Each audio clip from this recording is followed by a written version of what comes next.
Hey guys, and welcome to the next tutorial of ethical hacking and penetration testing via Kali Linux. So in the previous tutorials I taught you about hacking a Windows machine and other different types of Trojans and how we can go ahead and do DDoS attacks on multiple machines by doing a distributed denial of service attack or just a denial of service attack.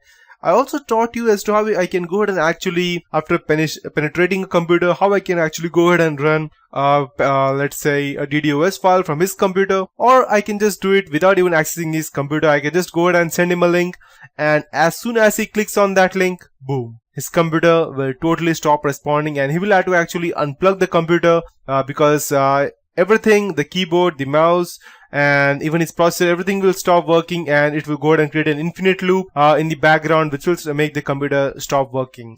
It will not even give the user a second's time to go ahead and make any kind of changes, because as soon as he clicks this link, he won't even be able to move his mouse and everything will be stopped.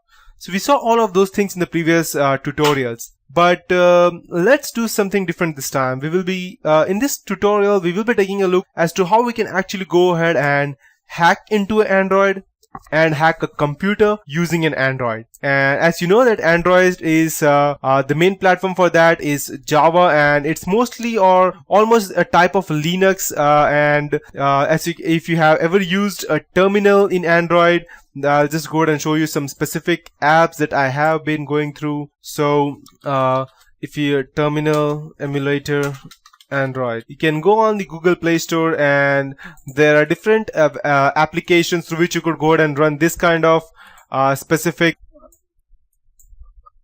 terminal on your Android. You can just run the terminal emulator, or there is one more, I don't remember exactly.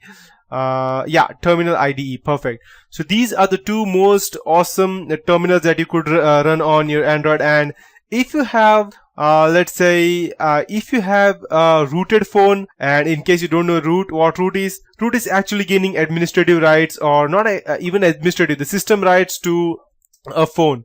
Normally when you get a phone, you only have let's say I can say as you only have the user rights. When, let's say for example, when you go ahead and open your Windows system, you can either go and get your system rights or the user rights. So similarly, when you purchase a new phone, you normally go ahead and get only the user rights. You don't have the administrative rights, so you cannot go ahead and actually uninstall the system files. So you can go to your you put your website, your cell phone name. For example, mine is Nexus 5, so you can type Nexus 5 root, and you can type XDA, and XDA is a website where you can get a root for any kind of cell phone. Almost all cell phones you will find all types of root over here. So this XDA specific website, this is a forum where you can get any kind of websites and tools that you need.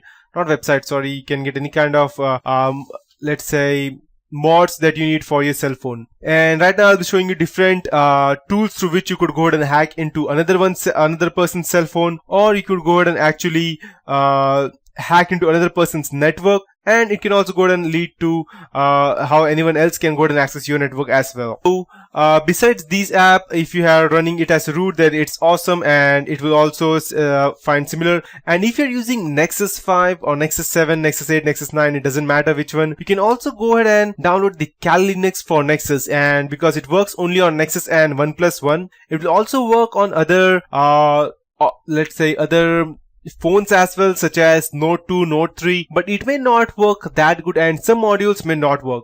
So if you have Nexus series, then you can go ahead and download NetHunter version of Kali Linux, and this is the Kali Linux version for NetHunter.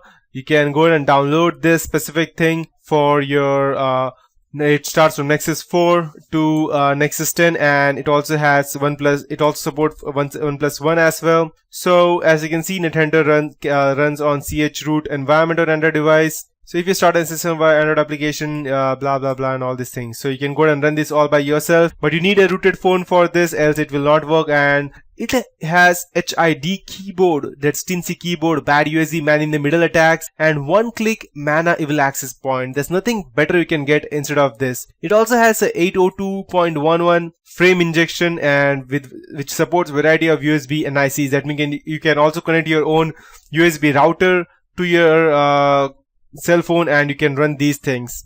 So this is a lot of fancy stuff, and if you don't have that much knowledge of actually going ahead and running this on your cell phone, then I can also show you different tools that you don't need to go and install the Kali Linux Net Hunter if you have other cell phones or normal cell phone, any random cell phone with at least a minimum of 512 MB of RAM, or if you have rooted it, then it's more than enough. So I'll show you different applications which you could use to go ahead and use it for your penetration testing. So the first thing would be a terminal emulator, as I showed you, and the terminal IDE. IDE normally takes up a good amount of space, and we also have the SSH option to go ahead and so that let me check which one was it exactly. I believe it was, let me check. I believe we can also go ahead and connect through terminal IDE, but I use, yeah, SSH Droid, perfect. So this one I was searching for. You can use SSH Droid to go ahead and securely connect any of your, don't just ignore this one, because this ratings are given by people who cannot actually use this. So you can also use the SSH Droid to connect to your cell phone or your computer. It may be Linux or Windows securely. This is another tool through which you can go ahead and securely connect to any of your remote machines.